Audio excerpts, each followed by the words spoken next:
बडगांव में मजदूरों पर हुए आतंकी हमले पर रक्षा मंत्री राजनाथ सिंह बोले, घटना दुर्भाग्यपूर्ण लेकिन मामला सुरक्षा चूक कर नहीं है। श्रीनगर में एनकाउंटर पर फारूक अब्दुल्ला का बयान, कहा हमारी सरकार को अस्थिर करने की कोशिश हो रही है।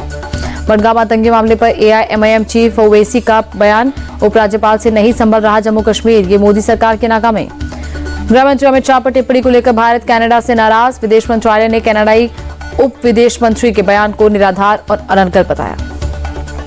भारत सरकार ने दिल्ली में कनाडा के हाई कमिश्नर को किया तलब, विदेश उप मंत्री के बयान को लेकर जताया कड़ा विरोध। भारतीय विदेश मंत्रालय की कनाडा सरकार को चेतावनी, कहा भारतीय राजनयिकों के फोन टैप करना दुर्भाग्यपूर्ण, इससे द्विपक्षीय संबंधों पर गंभीर असर पड़ेगा। भारत दौरे पर थाईलैंड के विदेश मंत्री एस जयशंकर के साथ द्विपक्षीय बैठक में आपसी हित के कई मुद्दों पर चर्चा। बिहार की पूर्णिया से निर्दलीय सांसद पप्पू यादव को धमकी देने वाला गिरफ्तार, दिल्ली से पकड़ा गया महेश पांडे नाम का शख्स। धमकी देने के लिए इस्तेमाल मोबाइल और सिम बरामद, महेश पांडे का किसी गिरोह से लेना देना नहीं, पूर्णिया के SP कार्तिकेय शर्मा ने दी जानकारी। लॉरेंस बिश्नोई के नाम से पप्पू यादव को दी गई थी जान से मारने की धमकी, महेश ने UAE में रहने वाले अपने रिश्तेदार के सिम से दी थी धमकी। अरविंद सावंत के बचाव में आए संजय राउत पर बरसे BJP नेता शाहनवाज हुसैन, कहा बेशर्मी की हदें पार कर रहे हैं राउत। अरविंद सावंत के माफीनामे पर डिप्टी CM अजीत पवार का बयान, गलत काम नहीं किया जा सकता समर्थन। चाइना NC पर आपत्तिजनक बयान पर बवाल के बाद अरविंद सावंत ने मांगी माफी, कहा अगर किसी को दुख हुआ तो खेद प्रकट करता हूं। अरविंद सावंत की सफाई, 55 साल की राजनीति में महिला का अपमान नहीं किया, मुझे जानबूझकर टारगेट किया जा रहा। चाइना NC को लेकर अरविंद सावंत की टिप्पणी को CM शिंदे ने बताया दुर्भाग्यपूर्ण, कहा बाला साहब ठाकरे अभी होते तो सच में मुंह तोड़ देते। अरविंद सावंत के बयान पर का संजय राउत ने किया समर्थन, कहा चाइना NC बाहर से आई तो इम्पोर्टेड हुई, अरविंद सावंत ने कोई अपमान नहीं किया। संजय राउत ने BJP नेताओं को दिलाया याद, कहा सोनिया प्रियंका के बारे में BJP नेताओं ने क्या कहा था।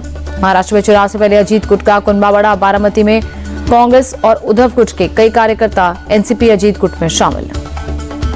4 नवंबर को झारखंड के लिए मैनिफेस्टो जारी कर सकती है कांग्रेस, 5 नवंबर को रांची और हजारीबाग में रैली करेंगे खड़गे के बयान के बाद झारखंड में कांग्रेस के सहयोगी हेमंत सोरेन बोले, सिर्फ उन्हीं चीजों का वादा करना चाहिए जिसे पूरा किया जा सके।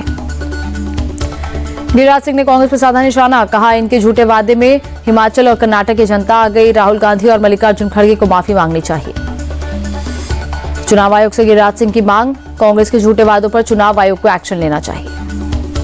केंद्रीय मंत्री गिरिराज सिंह के बयान पर भड़की आरजेडी सांसद मीसा भारती, कहा ऐसे बयान उन्हें शोभा नहीं देते। बीजेपी नेता सुधांशु त्रिवेदी का विपक्ष पर हमला, कहा कांग्रेस अध्यक्ष के मुंह से जो निकला वो सही है, विपक्षी दलों के दिमाग इतने खाली होते हैं कि सत्ता में आने पर खजाना खाली कर देते हैं। कर्नाटक सरकार पर PM मोदी के ट्वीट पर DK शिवकुमार का पलटवार, लिखा हमारी गारंटी देश में सुधार कर रही है, वे राजनीति देखते हैं हम विकास। झारखंड के लातेहार में असम CM ममता बेसु शर्मा की मांग, हुसैनाबाद का नाम बदला जाना चाहिए। रांची में BJP सांसद दीपक प्रकाश ने हेमंत सरकार पर बोला हमला, कहा झारखंड में सबसे ज्यादा संकट में है आदिवासी। झारखंड के लिए BJP के चुनाव प्रभारी शिवराज सिंह चौहान का बयान, कहा हम कैलेंडर बनाकर भर्तियां करेंगे, खाली पदों के अलावा 5 लाख और रोजगार के अवसर सृजित करेंगे। पटना में JDU प्रवक्ता नीरज कुमार का लालू प्रसाद पर निशाना, कहा लालू जी का नाम स्टार प्रचारक की सूची में लेकिन वे कहीं नहीं दिखते। मेदिनीपुर उपचुनाव पर BJP नेता दिलीप घोष का बयान, TMC भय का माहौल बनाकर चुनाव जीतने की कोशिश करती है, जानबूझकर TMC नेता तनाव पैदा करते हैं। जनसुराज पार्टी को स्कूल बैग मिला चुनाव चिन्ह, प्रशांत किशोर बोले बिहार से गरीबी खत्म करने के लिए स्कूल का बस्ता जरूरी। मुंबई में उत्तर भारतीय पटोगे तो पिटोगे का लगा पोस्टर, उत्तर भारतीय सेना ने कई जगहों पर लगाया पोस्टर। यूपी में बटोगे तो कटोगे के नारे पर गरमाई सियासत, अखिलेश यादव ने योगी के नारे को नकारात्मक बताया। बटेंगे तो कटेंगे को अखिलेश यादव ने देश के इतिहास का निकृष्टतम नारा बताया, लिखा डराकर एक करने की कोशिश। अखिलेश यादव पर केशव प्रसाद मौर्य का अटैक, कहा अखिलेश का PDA एक छलावा, PDA परिवारवाद, दंगाई, अपराधी का गठबंधन। डिप्टी CM केशव प्रसाद मौर्य बोले BJP के PDA में प्रगति, विकास, सुशासन, जनता जानती है असली PDA कौन लेकर आया। यूपी उपचुनाव पर बसपा प्रमुख मायावती का बयान, उपचुनाव की घोषणा से BJP और सपा की नींद उड़ी, ध्यान भटकाने के लिए नए नारे। 25 नवंबर से संसद का शीतकालीन सत्र, 20 दिसंबर तक चलेगी संसद की कार्रवाई, कई महत्वपूर्ण बिल पेश हो सकते हैं। NC में फूट के बाद पहली बार अलग अलग शरद पवार और अजीत पवार ने मनाई दिवाली, अजीत पवार ने बारामती में अपने आवास पर मनाई दिवाली। शरद पवार के दिवाली समारोह में योगेंद्र पवार रहे मौजूद, अजीत पवार के भाई श्रीनिवास भी शरद पवार के घर पहुंचे। परिवार में बंटवारे पर सुप्रिया सुले का बयान, कहा परिवार में बंटवारा BJP का कारनामा, दिल्ली की अदृश्य शक्ति ने घर तोड़ा। अजीत पवार के बड़े बेटे पार्थ पवार का बयान, पार्टी टूटने के बाद पहली बार अलग अलग दिवाली मना रहे। पार्थ पवार बोले, अजीत पवार ने नहीं कहा कि शरद पवार ने घर तोड़ा, अजीत पवार ने कहा कि लोग कहेंगे हमारा घर तोड़ा। योगेंद्र पवार को लेकर बोले पार्थ पवार, योगेंद्र पवार मेरे पिता के सामने बहुत छोटा है, किसमें मैच्योरिटी है वो जनता जानती है। उद्धव ठाकरे को लेकर सीएम एकनाथ शिंदे का बड़ा बयान, बोले कांग्रेस से गठबंधन से पहले उद्धव ठाकरे को बहुत समझाया था। उद्धव ठाकरे पर एकनाथ शिंदे का अटैक, कहा उद्धव निजी स्वार्थ मोह माया में फंसे, उन्हें बहुत समझाया। सीएम बनने की चाहत में उद्धव ने बीजेपी का साथ छोड़ा। महायुति के मुख्यमंत्री चेहरे पर सीएम शिंदे बोले, अभी मैं टीम लीडर हूं, हमारी टीम काम कर रही है, हमारी टीम में हर कोई बराबर। 5 नवंबर से चुनाव प्रचार की शुरुआत करेंगे उद्धव ठाकरे। कुल 15 चुनावी सभा को करेंगे संबोधित, लगातार 6 दिनों तक करेंगे चुनाव प्रचार। कानपुर आईआईटी के 65वें स्थापना दिवस पर रक्षा स्टार्टअप शोकेस कार्यक्रम, रक्षा मंत्री राजनाथ सिंह प्रोग्राम में हुए शामिल। गुजराती नववर्ष के अवसर पर सीएम भूपेंद्र पटेल ने की पूजा, गांधीनगर के दादा भगवान श्री मंदिर में की पूजा अर्चना। गांधीनगर के सामुदायिक केंद्र में सीएम पटेल ने लोगों से भी की मुलाकात, लोगों को दी नववर्ष की शुभकामनाएं। भोपाल में गोवर्धन पूजा के अवसर पर पूजा कार्यक्रम में शामिल होकर मुख्यमंत्री मोहन यादव ने की पूजा। एमपी के सीएम मोहन यादव ने गौशाला में गाय को खाना खिलाया, गोवर्धन पूजा के अवसर पर खाना खिलाया। सीएम मोहन यादव बोले, गौवंश से भारत की पहचान है, मध्य प्रदेश सरकार गौवंश के संरक्षण के लिए बड़ा काम कर रही है। यूपी के सीएम योगी आदित्यनाथ ने गोवंश को खाना खिलाया, गोरखनाथ मंदिर की गौशाला में खिलाया खाना। गोरखपुर में मुख्यमंत्री योगी आदित्यनाथ का जनता दर्शन कार्यक्रम, सीएम योगी ने सुनी लोगों की समस्याएं। जमघट के मौके पर डिप्टी सीएम ब्रजेश पाठक ने पुराने लखनऊ में उड़ाई पतंग, ब्रजेश पाठक ने 2 पतंग भी काटी। लखनऊ में दिवाली के अगले दिन पतंगबाजी की है परंपरा। पश्चिम बंगाल के हावड़ा में आरजे कर मेडिकल कॉलेज की घटना की थीम पर काली पूजा पंडाल, ले डॉक्टर से बर्बरता का सांकेतिक चित्रण। इंदौर पत्थरबाजी मामले में सीएम मोहन यादव की सख्त चेतावनी, कोई कानून हम हाथ में ना ले, दिवाली पर पटाखे जलाने से रोके, यह संभव नहीं। कोलकाता के राजा बाजार में पत्थरबाजी, काली प्रतिमा के जुलूस पर अटैक, जुलूस पर पत्थरबाजी की गई। बीजेपी नेता सुवेंदु अधिकारी ने ममता सरकार पर साधा निशाना, कहा जुलूस पर पथराव रोकने में नाकाम रही पुलिस। अमित मालवीय ने भी जुलूस पर हुए पथराव को लेकर साधा निशाना लिखा, ममता बनर्जी या तो तत्काल कार्रवाई करें या पद छोड़ें।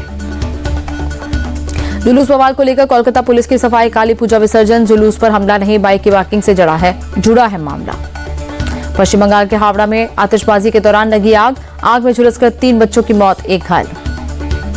आतिशबाजी करते वक्त घर में लगी थी आग, फायर फाइटर्स के पहुंचने से पहले 3 बच्चों की झुलसकर मौत। हैदराबाद में वार्षिक बैल कार्निवल सदर समारोह महोत्सव का आयोजन, हरियाणा से लाया गया 2 टन वजनी का 7 फीट ऊंचा भैंस घोलू 2 के मालिक नरेंद्र सिंह को मिला है पद्मश्री पुरस्कार। दिवाली के 2 दिन बाद यादव समुदाय आयोजित करता है महोत्सव। दिल्ली में एयर क्वालिटी में मामूली सुधार के बावजूद कई इलाकों में एयर क्वालिटी बहुत खराब कैटेगरी में। वजीरपुर, विवेक विहार, आरकेपुरम जैसे कई इलाकों में आज भी प्रदूषण काफी ज्यादा, इन इलाकों में AQI 300 के पार। दिल्ली के अधिकांश इलाकों में हवा की गुणवत्ता बहुत खराब, अक्षरधाम मंदिर के पास छाई धुंध की परत। दिल्ली का AQI बहुत खराब श्रेणी में, इंडिया गेट पर छाई धुंध की परत। दिल्ली में खराब एयर क्वालिटी को सुधारने की कोशिश, मथुरा रोड में हुआ पानी का छिड़काव। बंगाल के बीरभूम में ठंड का असर दिखने लगा, शहर के कई हिस्सों में छाई धुंध की परत। ट्यूनीशिया के 3 अफ्रीकी हाथियों को गुजरात के जामनगर के वंतारा में नया जीवन, 28 से 29 साल के 2 मादा और 1 नर अफ्रीकी हाथी को मंगाने के लिए भेजा गया चार्टर्ड प्लेन।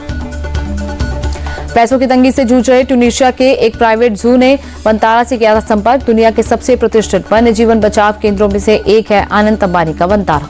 मुंबई टेस्ट के दूसरे दिन का खेल खत्म होने तक न्यूजीलैंड ने दूसरी पारी में 9 विकेट खोकर 171 रन बनाए, भारत पर 143 रनों की बढ़त। भारत की फिरकी में फंसा न्यूजीलैंड, रविंद्र जडेजा ने 4 विकेट झटके, आर अश्विन ने 3 कीवी बल्लेबाजों को चलता किया। वानखेड़े टेस्ट के दूसरे दिन भारत की पहली पारी 263 रनों पर सिमटी, पहली पारी के आधार पर न्यूजीलैंड पर बनाई 27 रनों की बढ़त। पहली पारी में भारत की तरफ से शुभमन गिल ने दिखाया दम, 140 गेंद पर बनाए 90 रन, 7 चौके और 1 छक्के के साथ टेस्ट करियर का 7वां अर्धशतक चढ़ा। वानखेड़े टेस्ट में ऋषभ पंत की विस्फोटक बल्लेबाजी, 8 चौके और 2 छक्कों की मदद से 59 गेंदों पर 60 रन बनाए। सरफराज खान बिना खाता खोले पवेलियन लौटे, हरफनमौला, रविंद्र जडेजा और आर अश्विन ने भी बल्ले से किया निराश। भारत की पहली पारी में वॉशिंगटन सुंदर की बढ़िया बल्लेबाजी, 36 गेंदों पर खेली नाबाद 38 रन की पारी। न्यूजीलैंड की तरफ से एजाज पटेल ने भारत के 5 विकेट झटके, एजाज के नाम भारत के खिलाफ दूसरी बार 5 विकेट। मुंबई में हुआ था एजाज पटेल का जन्म। 8 साल की उम्र में भारत छोड़कर न्यूजीलैंड को बनाया था अपना घर।